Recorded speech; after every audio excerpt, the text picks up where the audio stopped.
ጊዜያዊ ወይ ደግሞ ስጋዊ የሆነ ሁሉ ብቻ ከላይ የሚታይ ምናምን ብቻ አይደለም። ኦኬ ስጋንም ነፍስንም ማንጻት የሚችል ነው በራሱ። ቅድም እንዳልኳችሁ ለዛ ነው ዕብራውያን 1 ላይ ኃጢአታችንን በራሱ ካነጻ በኋላ በግርማው ቀኝ ተቀመጠ ተብሎ የተጻፈው ይህን ለመናገር ነው። ቃሉ ያሰማልን። በጣም ግሩም ነው። ምዕመናን የምትይዟት በደንብ ሁሉንም ያዙልን ከቻላችሁ፣ ካልሆነ ግን በደንብ አስምራችሁ የምትይዟት አንድ ቃል ልንገራችሁ። የብሉይ ኪዳን መስዋዕት ለምንድን ነው ዘላለማዊ ማለት የብሉይ ኪዳን ሊቀ ካህን ለምንድን ነው ዘላለማዊ ሊቀ ካህን ያልተባሉት ብላችሁ ጠይቁ። ለዚህ መልስ ምንድነው? መስዋዕታቸው ፈውሰ ስጋ የሚያሰጥ ጊዜያዊ ስለሆነ ጊዜያዊ መስዋዕት ሰውቶ ዘላለማዊ ሊቀ ካህን መባል አይገኝም ነው። ማስታገሻ እንጂ መድኃኒት አይባልም። ጊዜያዊ ነው። ህመሙን ያስረሳል እንጂ አያጠፋም። ልክ እስከ ክርስቶስ ያለውን ህመም የሚያስረሳ ነው የብሉይ ኪዳን መስዋዕት ማለት ነው። ጊዜያዊ ነገር ሰጥቶ ዘላለማዊ ነኝ ማለት ውሸት ስለሆነ ከንቱነት ስለሆነ ማለት ነው። 100 ብር ሰጥቶ 50 ዓመት ያበላሃል አይባልም። ጊዜያዊ ነው እነሱም ያሰጡ። ኢየሱስ ክርስቶስና ዘላለማዊ ሊቀ ካህን ለምንድን ነው ያልነው ካልነ መስዋዕቱ ዘላለማዊ ስለሆነ። ዘላለማዊ መስዋዕት ሰውቶ ጊዜያዊ ሊቀ ካህን የለም። ዘላለማዊ ሊቀ ካህን ሆኖ ጊዜያዊ መስዋዕትም የለም። ይሄን እንድትይዙ እና ቸር ያክብርልን። እናመሰግናለን እጅጉን። አሜን አሜን። እና ሀሳብ የምትጨምሩ ካላችሁ ዲያቆንዬም መምህርም ካለ እንትን በሉና በቃ እንውጣ መሰለኝ። ዕብራውያን 7 ላይ ያለውን ወደ እግዚአብሔር ላቀርበን የሚለውን ኦርቶዶክስ ስላሴ ብላ ነው የምተረጉመው፣ አብ ብላ አተረጉመውም የሚል አንድ ውሸት የሆነ ክስ ተነግሯል። እና እሱንም በደንብ ለወንድሞቻችን ብንነግራቸው የሚለውንም በዛው ሀሳብ እንድሰጡበት ነው ዲያቆን። እሺ አይ እኔ ብዙ አልሰጥም። ያው ለምሳሌ ኦርቶዶክሳውያን ሲል የመጀመሪያው ማስረጃ አለው ወይ ነው? የለም። ሁለተኛ ነገር ደግሞ ቅድም አይ ቲንክ እዛም ቤት አብ እንደሆነ ነግረኸዋል አይደለ?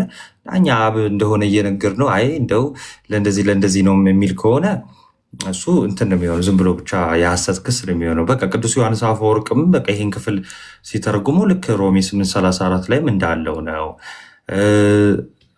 እንደውም ይኸው ከስርና የሲም እየጻፉ ነው። ስለዚህ ለአብ አቀረበ ባይዘወይ አብ በልጁ ሆኖ ዓለሙን ከራሱ ጋር ያስታርቅ ነበር። ይሄ ሁሉ ሲነገር በነገራችን ላይ ይሄ መታረቁ ወልድን ያገለለ ነው ማለት አይደለም።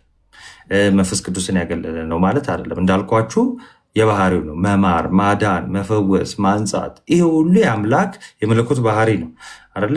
ስለዚህ ይሄ ባህሪ ደግሞ አብም ወልድም መንፈስ ቅዱስም አንድ ባህሪ የምንለው ለዚህ ነው። አብ ጋር ያለው ባህሪ ያው ባህሪ ራሱ ያለመከፈል ወልድም ጋር አለ፣ መንፈስ ቅዱስም ጋር አለ። በቃ ይሄን በጠቅላላ እንይዘዋለን ማለት ነው። ግን የሚያድነው የተባለው እዛው ላይ እኮ በክርስቶስ ሰው ለመዳን በክርስቶስ መምጣት አለበት። ኢቭን መዳኑ ራሱ የሚገኘው በክርስቶስ ያልመጣ ሊድን አይችልም። እና ስለ ክርስቶስ ራሱ ሐዋርያው ቅዱስ ጳውሎስ በዛው በዕብራውያን ላይ ሲናገር ጌታችን መድኃኒታችን ኢየሱስ ክርስቶስ የአብ ነጸብራቅ ነው፣ የአብ ምሳሌ ነው። እሺ እሱም አምላክ ነው። እና በልጁ ሳታምን ሲጀመር መዳን። እኔ ግን እንደው በጣም ይቅርታ አድርጉልኝና በልጁ ያመነ የዘላለም ሕይወት አለው የሚለውን ዝም ብለው ነው እንደሚሰብኩት ዲያቆንዬ? አሁን ይሄ ጥያቄ ይፈጥራል። ያው ሲጀመር የስላሴ ትምህርት ላይ የመጣ ችግር እኮ ነው ዲያቆን። አሁን ሁሉ እኮ ምስቅልቅል የመጣባቸው የስላሴ ትምህርት አንደርስታንዲንጋቸው አለመረዳት ያመጣው ወርዶ ስጋዌ ላይ ችግር አመጣ ማለት ነው። እና እዚሁ ትርጓሜያችንም በደንብ ነው የሚያስቀምጠው። ግን ወደ አብ አቀረበን ሲባል መንፈስ ቅዱስን ያገለለ ማለት ነው አይደለም። ወደ አብ አቀረበን የሚልበት ሴንስ መንፈስ ቅዱስን ያገለለ አይደለም። ክርስቶስን ደግሞ አቅራይ ብቻ እንጂ ሌላ ድርሻ የሌለው የሚያደርግም አይደለም። ስለዚህ ሲጀመር የትርጓሜያችን እንዲሁም ይኸው የዚህ መጋቢ ማናቸው ትቦ አዳምጤ መጋቢ አዲስ በጣም ጥሩ አድርገው እንዲሁም አስቀምጦታል ትርጓሜያችን ላይ እና እንዲያው እሱ ስላነሳው ነው እንጂ እውነት ለእኛ ቤተክርስቲያኗ የምትለው ነገር ሁሌም ወጥ የሆነ ነገር ነው። ግን እንዲያው ስለተዋሸ ብቻ እሱን ላሳይና ምን ማለት ነው እዛ ጋ ያለው ነገር ሲብራራ የሚለውን ላሳይ። እሺ ማፈስር የአንድምታ ትርጓሜያችን እንዴት አድርጎ ያስቀምጠዋል የሚለውን እሱን ላሳይና ከዛ ትቀጥላላችሁ። እሺ ይኸው ምዕራፍ 7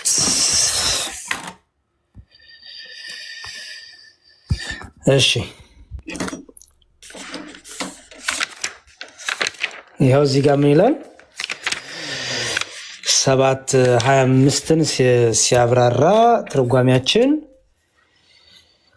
ስለ መልከ ጼዴቅ ያወራና እንደ መልከ ጼዴቅ ለዘላለም ካህን ብሎ ካወራ በኋላ እሺ እዚህ ጋር ምን ይላል? ቅድም ያው ዲያቆንም ያሉት ክህነቱ ሲለወጥ ሕጉ ደግሞ ሊለወጥ ግድ ነውና ቅድም ዲያቆናታን ይመሉት ያው ክህነቱ ሲለወጥ ሕጉ ደግሞ ሊለወጥ ግድ ነው። ምን ማለት ነው? ክህነቱ ሊለወጥ የቻለው ፍጹምነት ስላልተገኘበት ነው።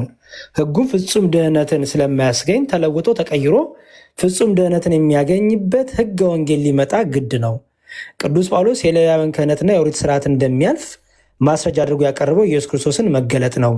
የአንድምታ ትርጓሜ በየጥቂቱ ስለማስለቀቅ በመረጃ ለማድረግ ከክርክር በኋላ ምስክር ለማቅረብ እንደሚናገር ይገልጣል እያለ ይህን ያሳያል። እንዲያው ዲያቆን ያነሱትን ለማሳየት ነው። እሺ ይኸው እሺ። ስለዚህ ደግሞ በእርሱ ወደ እግዚአብሔር የሚመጡትን ፈጽሞ ሊያድናቸው ይችላል። በእርሱ ትምህርት፣ በእርሱ ስብከት የሚመጡትን የአንድምታ መተርጉማን በእርሱ አስታራቂነት ወደ እግዚአብሔር የቀረቡትን ማዳን ይቻለዋል። ያችሁት በእርሱ አስታራቂነት ወደ እግዚአብሔር የቀረቡትን ማዳን ይቻለዋል ብለው አብራርተውታል። ሐዋርያው ለማለት የፈለገው እዚህ ላይ ግልጥ ሆኗል። አማኞች በሞቱ ያድናቸዋልና ማለት ነው። ዮሐንስ አፈወርቅም ወዳጄ ሊያማልድ የሚለው ስለ ሰውነቱ እንደሆነ አውቀህ ተረዳህን? ይህን ትሕትና ተመለከትከን? ይህንን ሰው መሆኑን ተረዳህን? ካህን ስለሆነ ይለምናል ወይ? ሊቀ ካህን ቢሆን ለመነ ተባለ። ጳውሎስ ተንበለ ወይ ሊያማልድ ያለው ሊቀ ካህናት ይለምናልና ስለዚህ ነው። ሊቀ ካህናት ካልሆነ እንደ አባቱ በፈቃዱ ሙታንን የሚያነሳቸው ለማዳን ይለምን ዘንድ ለምን ይጠይቃል? የመፍረድ ስልጣን ያለው እርሱ ነው። መላእክትን አድኑ ግደሉ ብሎ የሚልካቸው እሱ እንደምን አድንልኝ ብሎ ይለምናል ብሎ ይፈቷል ይላል። ቅዱስና ተንኮልም ነውርም የሌለበት ከኃጢአተኞችም የተለየ ከሰማያትም ከፍ ከፍ ያለ እንደዚህ ያለ ሊቀ ካህናት ይገባናል፣ እርሱም እንደነዚያ ሊቀ ካህናት እያለ ይፈቷል። ስለዚህ እዚህ ጋር ወደ አብ የሚያመጣ ወደ እርሱ ያመጣናል፣ ወደ እግዚአብሔር ያመጣናል ሲል እንደው እየለመነ እንዳይመስልህ። እሱ ራሱ እኮ ምን ባይ ነው እያለ ነው። እርሱ ራሱ እኮ የመፍረድ ስልጣን ያለው እርሱ ነው። ስለዚህ መላእክትን አድኑ ግደሉ ብሎ የሚልክ እሱ አድንልኝ ብሎ ይለምናል ብለህ ታስባለህን እያለ ይናገራል። አያችሁ። ስለዚህ ይሄ ስለ እነርሱ በእርሱ የሚመጡትን የሚለው ወደ እግዚአብሔር አብ ነው። ወደ እግዚአብሔር አብ ስንን ግን መንፈስ ቅዱስን ያገለል አይደለም። ምክንያቱም አብ በነበረበት ዘመን ሁሉ ወልድ ተለይቶ ያቅም፣ መንፈስ ቅዱስም ተለይቶ ያቅም። አብ የሚያደርገውን ወልድም ያደርገዋል፣ መንፈስ ቅዱስም ያደርገዋል። ለአብ የሆነ ሁሉ የወልድም ነው የመንፈስ ቅዱስም ነው። ጌታ እንዳለው ነው የኔ የሆነ ሁሉ የአባቴ ነው የአባቴም ደግሞ እኔ ነው እንዳለ። ይሄ ሲባል መንፈስ ቅዱስን ያገለለ ነው እንዴ? አይደለም።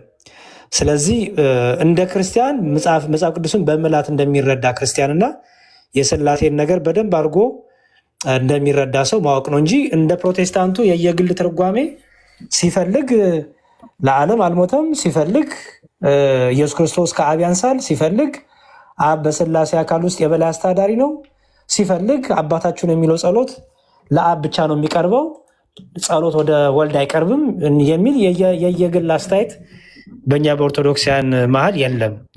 እንደ ፕሮቴስታንቱ አይነት የግል ምኞት የለንም። እንደው እስኪ ዲያቆን የመጽሐፍ ቅዱስ መክፈት ይችላሉ? እንደውም በጣም የሚገርማቸው ቅድም በተነሳው ላይ አሁን ያድናል የሚለው ነው አይደል? እንደውም ጭራሽ የሚመጣውን የሚያድነን እሱ ነው። በነገራችን ላይ እንትን ላይ ዕብራውያን 9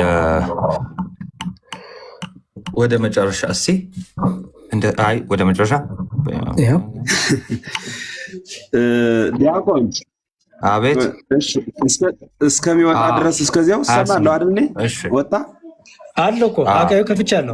ተቋርጧል አለሁ እኔ ጋ አሉ። ጥሩ። አረ ማለት መድኃኒት መስሎኝ ብዬ ነው። መድኃኒት ክብሩ ማዳን መስሎኝ ኢየሱስ በራሱ መድኃኒት ማለት እውነት ነው። ዘግይቶ ነው የሚደርስ። በቃ ጽሁፉን ቀጥሎ ኔትወርክ ይዞኛል ማለት ነው። እሺ መጨረሻ ላይ እንደሚናገረው ይኸውላችሁ፣ እንዲሁ ክርስቶስ ደግሞ የብዙዎችን ኃጢአት ሊሸከም አንድ ጊዜ ከተሰዋ በኋላ ያድናቸው ዘንድ ለሚጠባበቁት ሁለተኛ ጊዜ ያለ ኃጢአት ይታይላቸዋለን። ይኸው ምን ሊላቸው ነው የሚለው? ሊያድናቸው። ጭራሽ አሁን ነው የሚገርማችኋ። ይኸው ዳግም ምጽአት ይኸው ሊያድነን እንጠባበቃለን። እኛ ክርስቲያኖች እና ሁለተኛ ጊዜ ነው የሚታይልን። እና ሁለተኛ ጊዜ የሚታይልን ምንድን ነው? አንዴ ሁለተኛ ይኸውላችሁ ዋርኒንግ ኢንጌጂንግ እንትን ኪቦርድ ስላሳዩ ይሆን ሜይ ቢ አይ አይደለም። ኤኒዌይስ በአጭሩ በጣም አካውንቴ በጣም እየበጠበጠኝ ነው። ኤኒዌይስ ዲያቆን ይቀጥላሉ። ምንድን ነው አንዴ ተገልጧል፣ ታይቶልናል አይደለ? በስጋ አይተነዋል አይደለ? እና በስጋ ስናየው ስለ ኃጢአት ነው። ስለ ኃጢአት ቤዛ ሊሆንልን ያየ ነው አይደለ? ከዛስ ይህንን መስዋዕት ይህንን ቤዛነት ከፈጸመ በኋላ ይህን መስዋዕት ካቀረበ በኋላ ይላል። ይኸው ትንሽ ወደኋላ አርጉ። ይኸው እንዲሁ ክርስቶስ ደግሞ የብዙዎችን ኃጢአት ሊሸከም አንድ ጊዜ ከተሰዋ ይህን መስዋዕት ካቀረበ በኋላ ከዛ በኋላ አሁን አቅርቦ በአባቱ ቀኝ ተቀምጧል ብሎናል አይደለ? 10 ላይም ብሏል። ቅድም እንዳልኳችሁ አሁን ምን አለ? ይኸው ያድናቸው ዘንድ ለሚጠባበቁት ሁለተኛ ጊዜ ያለ ምንድን ነው የሚታየው? ድጋሜ ስለ ኃጢአት መስዋዕት ሊያቀርብ ነው የሚታየው? አይደለም። ያለ ኃጢአት ምን ይላል? ይታይላቸዋል። ስለዚህ የሚገለጠው ሊያድነን ለምንጠባበቀው ነው። ለእኛ ለምንድን ነው ማለት ነው? ፍጻሜን የምናገኘው በክርስቶስ ነው። ኢቭን እና ይህን ለመናገር ነው። የአሁኑ ይገርማቸዋል። ጭራሽ እኮ ብዬ እኮ ይታይላቸዋል የሚለውን እኮ ፕሮቴስታንቶች የሚረዱት እኮ በሌላ መንገድ ነው እኮ። አሁን ዜዶ ይህንን ጥቅስ ባሳየው ይኸው በቃ እሱ ጸሎት ምንድን ነው እሱ አስታራቂ ነው እንጂ ታራቂ አይደለም ብሎ ጭራሽ ይህንንም ይፈተዋል። ምክንያቱም ይታይላቸዋል ስለሚል እና ይታይላቸዋል ማለት እናንተ በምትፈቱት ነው። ምክንያቱም እዚህ ጋር ያድናቸው ዘንድ ነው የሚለው ለሚጠባበቁት ሁለተኛ ጊዜ ያለ ኃጢአት ማለት ማለት ነው። አሁን ዲያቆኑ እኮ ጥሩ ነገር አስቀምጧል። ያለ ኃጢአት ማለት ነው። አንዳንድ ፕሮቴስታንቶች ኮመንት የጻፋችሁ ወይ ግቡና ሀሳብ ስጡ ከፈለጋችሁ፣ እንዴት እንደምትረዱት ማየት እፈልጋለን። ይሄንን አንድ ቁጥር ጻፉ ከፈለጋችሁ፣ ኮመንት ላይ ብቻ ከምትጨነቁ። ሲጀምር ይሄንን እኮ የሚገርመው ነገር ዲያቆን ያያዘው ከምን ጋራ ነው? ሊቀ ካህናቱን በየዓመቱ የሌላው እንደሚይዘው ወደ ቅድስ እንደሚገባ ራሱን ብዙ ጊዜ ሊያቀርብ አልገባም ብሎ እኮ ነው። ራሱን ብዙ ጊዜ ሊያቀርብ አልገባም። እንዲህ ቢሆንስ ዓለም ከተፈጠረ ጀምሮ ብዙ ጊዜ መከራ ሊቀበል ባስፈለገው ነበር። አሁን ግን በዓለም ፍጻሜ ራሱን በመስዋዕት ኃጢአትን ሊሽር አንድ ጊዜ ተገልጦ ይላል። ምንን ሊሽር? ኃጢአትን ሊሽር። ኃጢአትን ሊሽር ስለተገለጠ ለሚጠባበቁት ያለ ኃጢአት የሆነበት ምክንያት ይሄ ነው። ኃጢአትን ሊሽር አንድ ጊዜ ተገልጧል። ድጋሜ ለኃጢአት መስዋዕት ለማቅረብ አይደለም ነው።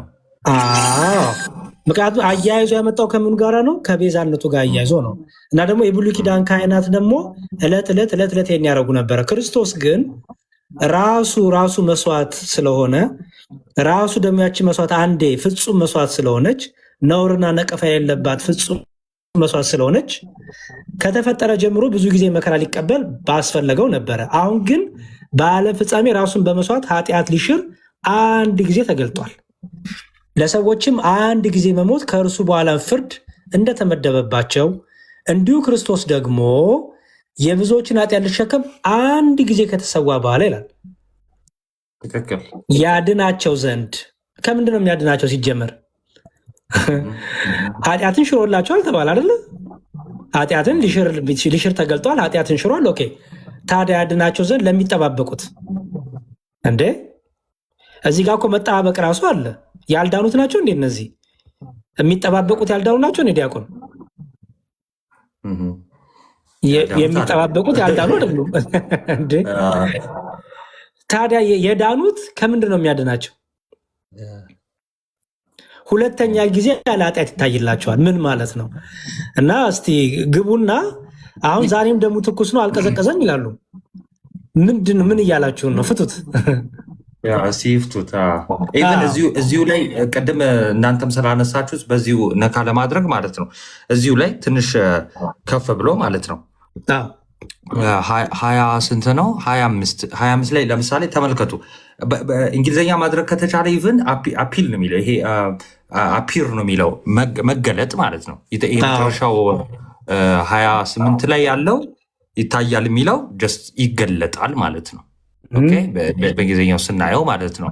ኤኒዌይስ ግን እዚህ 25 ላይ ያለውን ማነው 24 ላይ ሶሪ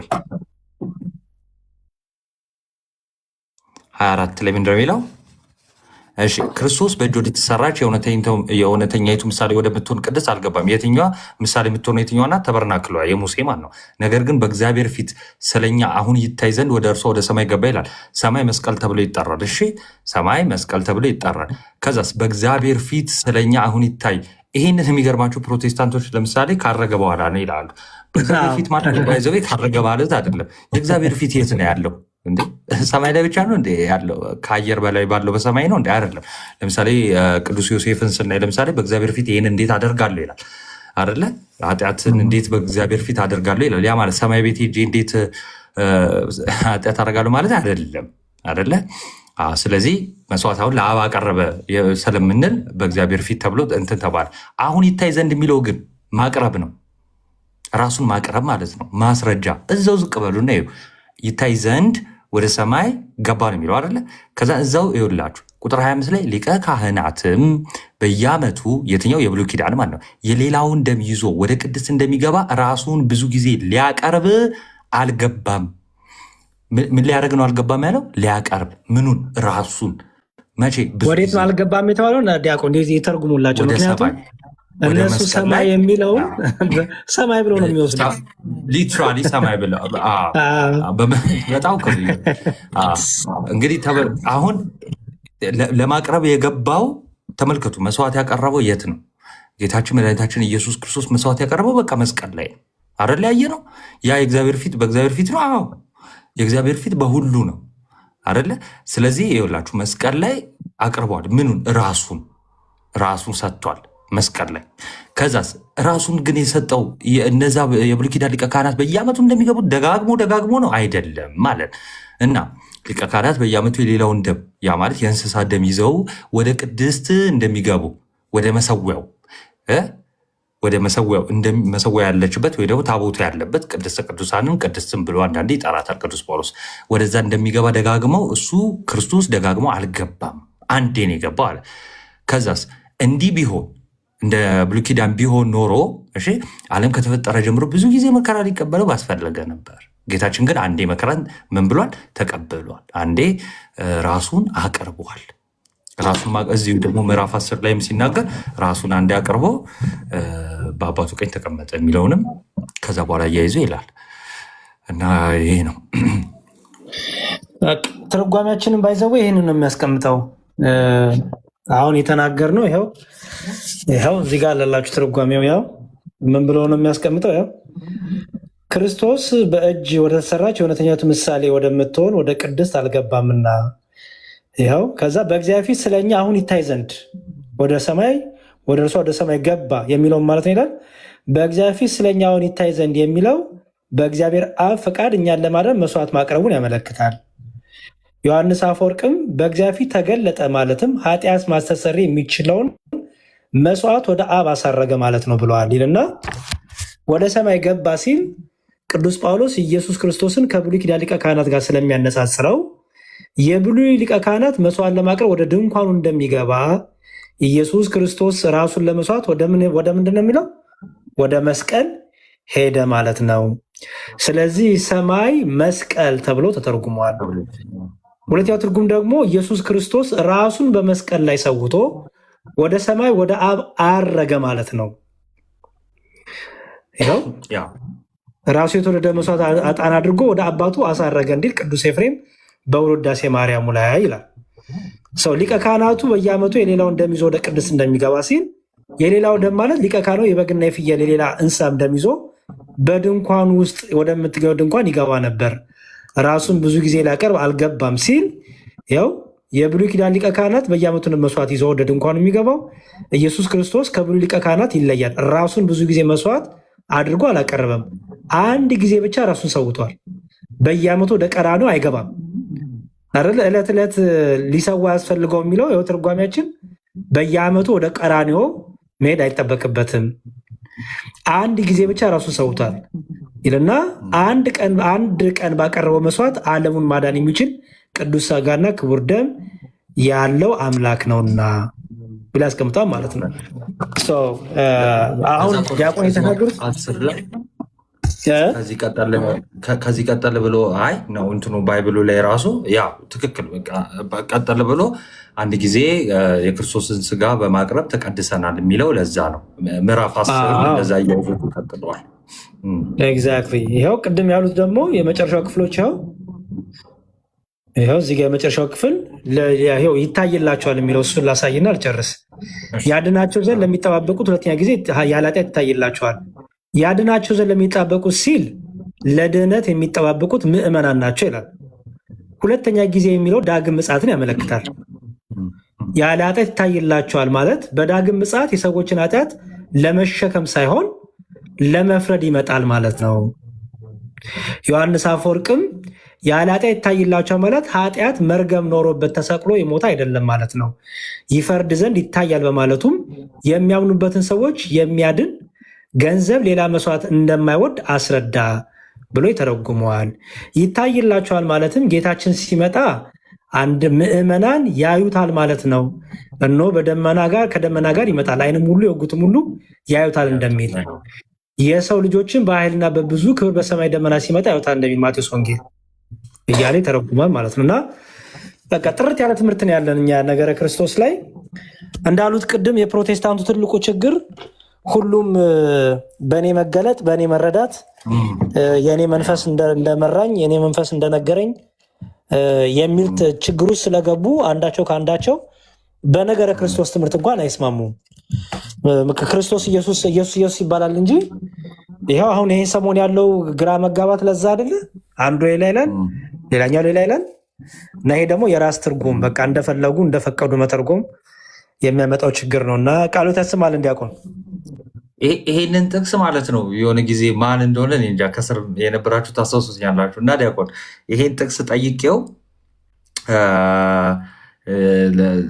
ሊያድናቸው የሚጠባበቁት እነማን ናቸው ስል ሙስሊሞች ያለኛለ ከፕሮቴስታንት ማንን ክርስቶስን ነው የሚጠባበቁት? ሙስሊም አዋለ ይመስለኛል። ወይ ጌርሳም ነው ወይ ዜድ ነው። አሁን ስም ራሱ መጥቀሱ ብቻ ኤንዌይስ ነው አደን ነው እኔ እንጃ ትዝ አይለኝም። የነበረ ሰው ብቻ መስቀልን ሰማይ የሚለው መስቀል ብሎ ነው ያመነው። ሜሎስ ከአኬ ጋር ሲነጋገር ሰማይ የሚለውን መስቀል ብሎ ፈቶ መልሶ ደግሞ ሲጠየቅ ሰማይ ማለት መስቀል አይደለም ብሏል ሜሎስ መልሶ። በጣም እንትን እኮ ነው ዲያቆን፣ የሚገርሙት የእኛን ትርጓሜ ነው የሚጠቀሙት። ያውቁ ነው ችግሩ። አሁን ኤርሚያስንም ቢመለከቱ የእኛን ትርጓሜ ነው፣ ሌሎቹም አሁን እነ ሜሎስም የእኛን ትርጓሜ ነው ይዘው የሚመጡት። የራሳቸው ትርጓሜ ስለሌላቸው ምን ያድርጉ? አንዳንዴ እንትን ይላቸውና ዳለጥ ያደረጋቸውና ከኛ ትርጉም ጋር ይስማማሉ። ከዛ ደግሞ መልሰው ደግሞ ትዝ ሲላቸው ደግሞ ለካ ፕሮቴስታንት ናቸው። ስለዚህ መልሰው ደግሞ እንትንስ የሆኑ ሴትዮ ትልቅ ሴትዮ መቼ ነው የሆነ ብቻ ከ2 ዓመት ምናምን በፊት ላይቭ ላይ ጥያቄ ጠይቃሃት ነው እና እታች የሌለ ሰው ልንገራችሁ እና አሁን ዲያቆን መዝሙረ ጥያቄ ይጠይቃል ማለት ነው። እና ትልቅ ሴትዮ ናቸው በጣም ስማቸው ምናምን አላስታውስም። እና እሺ ልመልስ አሉ። ቪዲዮ አበሩ። እንግዲህ ከተሳሳትኩ መዝሙር ልመልስ አሉ። መጽሐፍ ቅዱስ አበሩና ጥቅሱን አነበቡትና በቃ እግዚአብሔር መንፈስ ቅዱስ ለዚህ ብላቴና መልስለት መዝሙር መልሱስ ማማስቱ መልሱስ ኳሱን አቀብያለሁ ለመንፈስ ቅዱስ ያሉት አቀብያለሁ ሲመልስልህ ኳሱን ወደ መንፈስ ቅዱስ ልኬዋለሁ እሱ ያመልስልህ።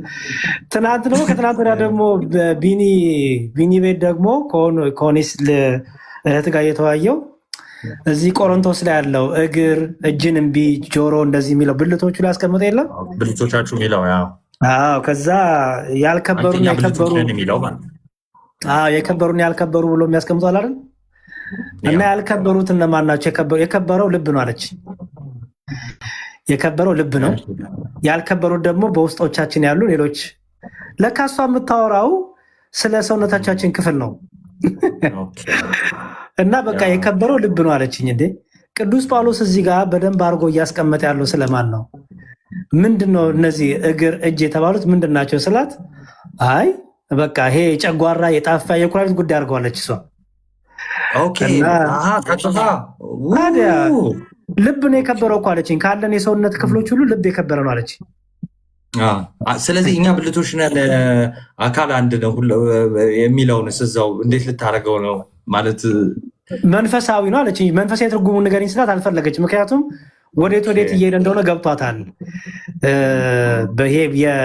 አንዱ ስለ አንዱ ይጸልያል የሚለውን የአንዱ መሰቃየት የብልቶች ሁሉ አብረው መሰቃየት ነው፣ የአንዱ መከር ደግሞ የብልቶች ሁሉ አብረው መከበር ነው የሚለው ገብቷታል ወዴት እየሄድኩ እንደሆነ። እና መጨረሻ ላይ በቃ ምን እንዳልከኝ እየገባኝ ስለሆነ እኔና ቅዱስ ጳውሎስ ምንም አይነት ኮኔክሽን የለንም አለችኝ። በቃ ምንም ሳልጠይቃት ኮሜንት ላይ የሚያውቋት ሰዎች ምን ይላሉ? አይ እሷ ስጋ ቤትም አላት እያሉ ነው። ብቻ ያው ሁሉም እንደፈቀደው ስለሚተረጉም ነው። እኛ ግን የሆነ ነገር ብንተረጉም ያሬድ የተረጎመ በመጽሐፍ ቅዱስ በቤተክርስቲያን ትምህርት በኦርቶዶክሳዊ እይታ በቤተክርስቲያን ኦርቶዶክሳዊ ፍቺ ይመዘናል ሰው እና ብቻ እግዚአብሔር ይርዳቸው እንግዲህ በጣም እና እግዚአብሔር ያክብርልን፣ ቃሉት ያሰማልን። አይ ቲንክ የሚገባም ሰው የለም መሰለኝ። በቃ ይረፉ ሰውም ዲያቆን በቃ ትንሽ ድካም ምናምን ቢጤ ያለች በቃ ነገ ምናምን ሲንገናኝ ቃሉት ያሰማልን ዲያቆን። እሺ ቃሉት ያሰማልን፣ ከፍ ወዳለው ማድረግ ያደርስልን። እግዚአብሔር ይስጥልን። አሜን። እናንተ ሰዎች እናንተም ደህና አደሩ።